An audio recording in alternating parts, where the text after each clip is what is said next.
I still Let have the people know. receipts. Yvette, no, I got the receipts. I'm trying to book Kelly Rowland right now. Now, if I don't get Kelly Rowland because I say this about, then it's gonna be a problem. Then I'm putting out receipts. The receipts I just told y'all about, then I'll put those out. Recently was on his podcast, was speaking on how he has information on Beyonce and how he'll use it if he does not get what he wants. Which, honey, can we get him in the slammer? Because at this point, he's just a nuisance to the industry. I feel like he is very entitled and he feel like people owes him something and don't nobody owe him. Yo, why is Jason Lee still salty over Beyonce not being his bestie, and he is still threatening to expose Beyonce and her deepest, shadiest secrets? It all started last year, when Jason got upset at Beyonce for not inviting him to her Renaissance movie premiere, and he threatened to spill some tea on her. Well, he is still super salty over that, and things got even worse after Beyonce still didn't invite him to the launch of her brand's Secret, and that just made Jason even angrier. He got so mad that he fined it. Ali spilled some of the tea that he had on Beyonce and leaked some of the footage of her being a handler for the Hollywood elite. And y'all, Jason is not here to play. It looks like he wants all the smoke with Beyonce.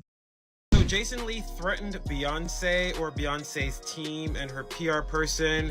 Allegedly. He's alleging he has receipts on them. He's upset because he didn't get invited to the Renaissance premiere, and I'm like, okay. He's claiming to be connected, and I'm like, if you were connected, you wouldn't be mad about it, and you wouldn't try to blackmail Beyonce. Now, would you all, I swear Jason Lee is having trouble finding friends because he is standing strong and keeping his foot on Beyonce's neck after she didn't invite him to the launch of her Beyonce hair canut line Secret, and he is now threatening to leak the footage that he claimed to have on Beyonce last year. At this point, it's starting to get clearer and clearer that Jason somehow thinks that he and Beyonce are supposed to be besties or something like that. It's giving obsession, because why on earth does this grown man keep getting salty and acting out just because Beyonce didn't invite him to her events? Then he goes on and on talking about how he and Beyonce have always been cool news. Ethel, Jason, you don't blackmail your friends. Well, Jason had people talking on social media last year. When he unleashed a barrage of harsh comments aimed at Beyonce, it was like he had a personal vendetta against her, as if she had deliberately plotted to ruin his life or career. The trigger for Jason's outburst wasn't some grand betrayal either. It was simply because Beyonce hadn't invited him to the premiere of her Renaissance movie, but he felt snubbed and couldn't contain his bitterness, insisting that he was more deserving of an invite than anybody else. According to Jason, he and Beyonce were close for years now. Frankly, I find that very hard to believe. Beyonce's inner circle is tighter than a drum, and Jason's notorious for spilling secrets faster than a leaky tab, so he's not exactly Beyonce's friend material. His argument for deserving an invite is centered on the fact that he splurged over $40,000 on Renaissance concert tickets and Renaissance merch for himself, his family, his friends, and everybody else. He felt cheated by Beyonce not acknowledging him personally with his support and an invitation to the premiere. Well, Jason also accused Beyonce of being anti-black for supposedly snubbing numerous black influencers from the event. But let's be real here, y'all. Beyonce's track record speaks for itself. She's a pillar of the black community, so the idea that she's excluded influencers based on race is far-fetched.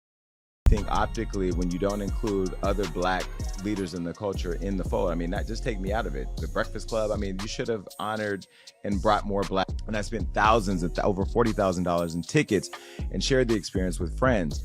And I've done a lot, and I'm not even going to say it here, because if I did, this internet, Beyonce's good internet, would go crazy. I'm going to tell. It's his full-grown man entitlement for me talking about he spent $40,000 like he gave the money to her for free. He willingly chose to spend that much money on his shows, and let's be clear, Beyonce killed it. So I don't understand why he thinks he feels he earned him a spot at the premiere. Like, listen, if you don't sit your tail down somewhere, well. He then claimed that he had some spicy tea on Beyonce, and to prove that, he covered up his mouth and spilled the tea to two other people in the room with him, but he bleeped it out so he wouldn't hear.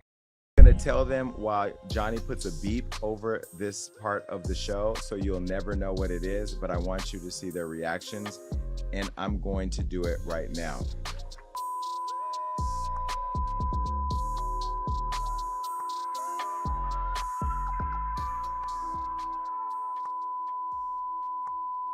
He then went on to say this: and he and Beyonce were still friends and that they supported each other in the game. And that's where I go back to, like, we're friends in the game, we support each other. We help each other out. Can you imagine had I put that on Hollywood? Well, this one-sided. Friendship is definitely questionable because a true friend wouldn't publicly bash someone they consider a friend.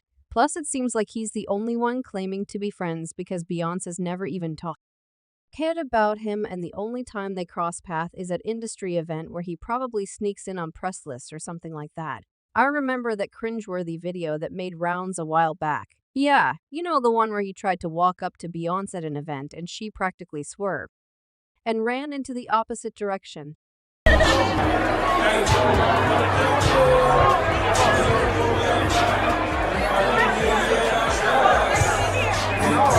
Yeah, Jason, that didn't scream beefs to me either, but wait, it gets even more ludicrous. He had the audacity to claim that he had receipts to back up his wild accusations and threatened to spill the tea unless Beyonce convinced Kelly Rowland to grace his show for an interview. Well, it's the audacity for me.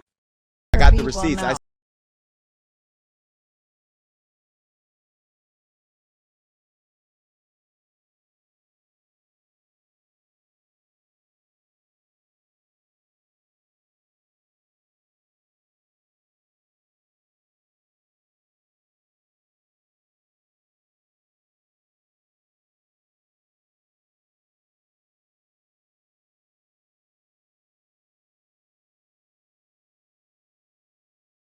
He was trying to blackmail Beyonce in broad daylight. We were still wondering what tea he had all, cuz listen, we're very nosy, and we wants to know, why are you denying the tea? Now, at first people kind of assumed that it had something to do with the allegations about Beyonce allegedly being hooked on the drugs last year. Beyonce's former bodyguard Ron came out to claim that Jay-Z was allegedly keeping her drugged up so that she could remain under his control. Prob nobody I knows, but I'll say it, man. Yeah, Beyonce's on Dr. She been on them for a long time, and you keep her that way before y'all start coming for me. I'm not saying that Beyonce is on the drugs, but one thing about Hollywood is that there's a major drug problem among CBS right under our noses. We have heard so many stories about the wild parties that are thrown by celebrities, and it's kind of an open secret that drugs are passed around like party favors at these parties, not to mention the wild things that happen when artists go on tour. But speaking of tours, the fact that Beyonce just finished the tour makes people wonder if Jason's supposed is about her using drugs while on tour. Over the years,